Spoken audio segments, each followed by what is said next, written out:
Assalamualaikum warahmatullahi wabarakatuh. Ya teman-teman, kali ini kedatangan pasien lagi.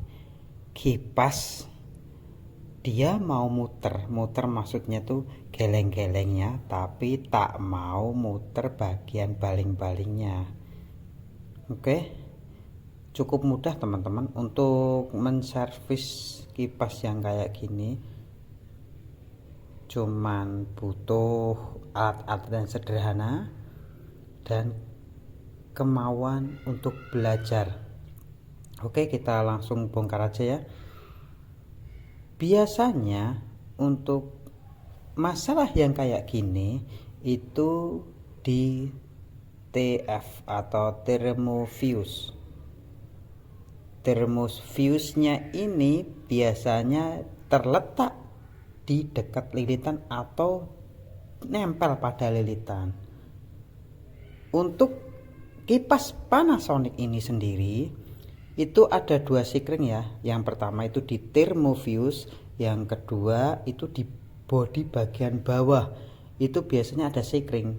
Jadi kalau teman-teman ingin mengecek apakah ini rusak bagian mananya dulu, saya sarankan cek bagian bawah bodi itu dulu. Soalnya untuk Panasonic yang model terbaru, kalaupun ini matinya hampir sama dengan ini, rata-rata rusaknya bagian sikring di bodinya itu. Tapi kalau Panasonic model lama atau yang lain, kipas yang lain, Mas Pion atau KDK atau mungkin Cosmos, itu sama thermofuse-nya. Kalau masalahnya itu sama ya, bisa muter bagian bodi tapi tidak muter bagian baling-baling. Itu biasanya thermofuse-nya. Oke, kita bongkar bagian bodinya. Untuk membongkar bagian lilitan ini kita tandai dulu ya, sehingga ntar kalau mau masang lagi itu tidak terbalik atau mungkin kurang pas. Jadi kita congkel pakai obeng main. Oke, kita cari agak besar biar lebih cepat. Ini dia obeng main lebih besar. Cukup menyulitkan karena ini tangan saya baru tangan pertama menyervisnya. Nih kita kendorin dulu. Hati-hati ya, soalnya takutnya kalau maksa putus bagian lilitan itu ntar beda lagi ceritanya, agak jelimet. Walaupun tidak rusak sih, yang penting lilitan tidak terbakar. Oke, ini sudah kebuka dan ini letak thermofuse-nya. Ini kita congkel ya. Kalau selain Panasonic yang model baru itu biasanya terletak di dekat lilitan atau nempel pada lilitan. Ini kita copot, kita ganti thermofuse yang lain ya. Ini saya menggunakan metode cuman di pelintir aja ya, tapi untuk lebih amannya sebenarnya di solder biar lebih kuat sih. Ini saya pelintir aja, dipotong bagian yang terlalu panjang, ini juga dipelintir, lalu masukkan pada tempatnya tadi. Cukup mudah. Kalau untuk kipas pribadi mungkin saya solder ya. Kalau ini kan cuman servisan biasa ya, langsung aja. Biar untuk mempercepat pengerjaan, ini kita pasang lagi. Jangan lupa springnya bagian asnya itu dimasukin lagi, kalau enggak malah bunyi atau gasrut ya, makan besinya itu sendiri. Ini dipasin dan dipaskan bagian yang dicoret tadi. Nih, ketika sudah kuat dan pas, masukinlah baut-bautnya. Tapi ini sedikit ada kendala, masih seret berarti tidak pas ya. Nih, muternya sangat berat sekali. Kita copot lagi, kita buka-buka dulu ya. Cara kerja kipas angin di semua merek itu sama aja ya. Kalau bagian baling-baling remote itu biasanya langsung aja cek kapasitor. Mati itu terkadang kapasitor bisa, tapi kalau kapasitor masih bagus ya termofuse-nya. Dan masih banyak lagi, kalau ada kendala-kendala bisa teman-teman komen-komen lah, mau tanya-tanya masalah servis kipas atau Magicom atau sejenisnya lah. Insya Allah kalau saya bisa, saya akan menjawabnya. Nih, kita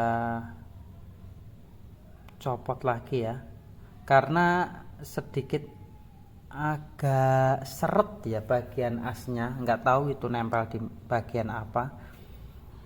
Ini kita coba cari penyebabnya. Mungkin tadi tidak pas ketika pemasangan.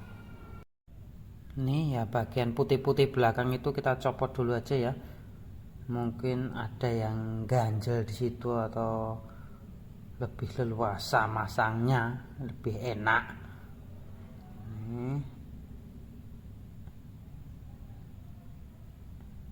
Untuk Panasonic yang ini sih agak mudah ya. Kemarin yang kayak kipas tempel itu kan Panasonic lama dan ya agak lebih ribet lah. Ini kita kencengin dulu. Kita ketok-ketok tapi pasti biar lubang-lubangnya itu pas ya. Nih. Apakah sudah ringan dan lancar apa belum? Nih ya, untuk merekatkan lagi. Kalau sudah pas semua, lubang juga sudah pas, baru ntar dikencengin pakai skrupnya. Ini kapasitornya saya solasi lagi ya, soalnya tadi saya cek dulu masih bagus, 1,5 mikro. Itu kan lumayan lah standarnya kipas angin model gini. Dan saya juga sudah punya serepnya kalau seandainya emang kapasitornya drop. Oke, kita solasi dulu ya. Itu bagian belakang itu kan ada bagian bodi belakang itu ada warna merah, itu sikringnya bagian belakang. Kalau biasanya kipas Panasonic yang model baru itu kalau nggak muter, yaitu ceknya bagian situ aja dulu. Ini kita pasang lagi ya bodi-bodinya, karena tadi kan sudah dikencengin dan lancar untuk asnya putarnya. Nih. Oke, kita ambil skrup-skrupnya, langsung kita percepat aja ya. Intinya teman-teman mungkin sedikit ada gambaran. Kalau memang belum paham akan video ini atau ada pertanyaan, jangan sungkan untuk komen di bawah. Ini kita masukin semua, kencengin.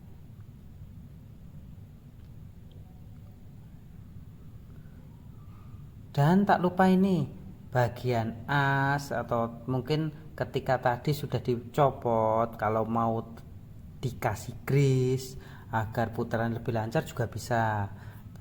Dan saya itu pakai grease yang warna biru biasanya. Mungkin juga bisa warna kuning, yang penting jangan warna coklat soalnya terlalu pekat dan malah lengket.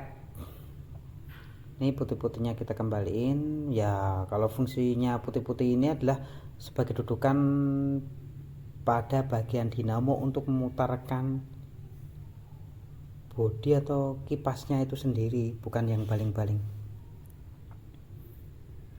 Ini kita kencengin dulu. Udah, kapasitor diletakkan pada tempatnya. Ini dipaskan pada lubangnya. Kalau udah pas, tinggal kasih bautnya.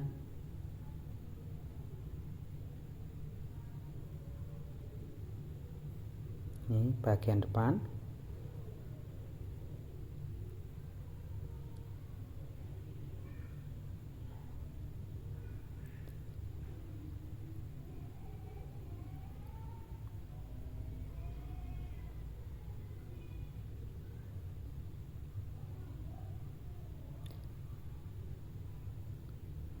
Ini masih kurang pas ya, tadi masih agak mengo-mengo atau kurang rapet.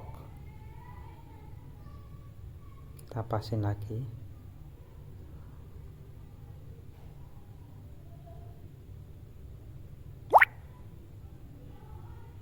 Pas, sudah pas, kita pasang lagi bagian belakangnya. Jangan lupa bagian kabel kapasitor dirapiin dulu sebelum masang bodi bagian belakang. Soalnya pernah kejadian saya pasang itu malah kejepit dan hampir putus, mungkin malah jadi mati lagi kipasnya. Nih, langsung kita kencengin dulu. Udah kenceng. Nah, itu di bagian kabel masih ada yang nyangkut rupanya. Takutnya itu malah jadi kepencet atau sejenisnya, malah putus ntar. Dipasi dulu.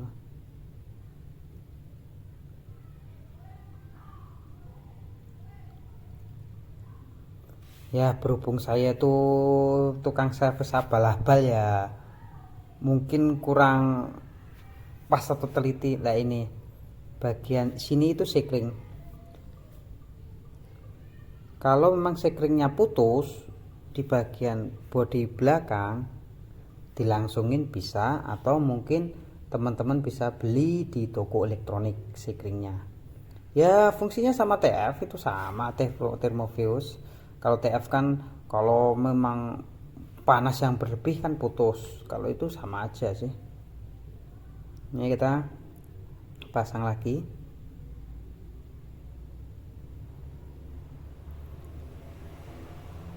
Untuk pertama kali kita akan coba ya ntar ya. Ini jangan lupa ini kasih pirnya, masih ada pirnya, masih. Nah, ini dan ring-ringnya kita akan coba ya. Oke, ini sudah, hasilnya sudah kita rangkai semua dan kita colokkan di stop kontak. Nah, nyala kan? Mudah. Mungkin tadi ada yang kepotong-potong dan mungkin teman-teman kurang paham, bisa tanya-tanya di kolom komentar.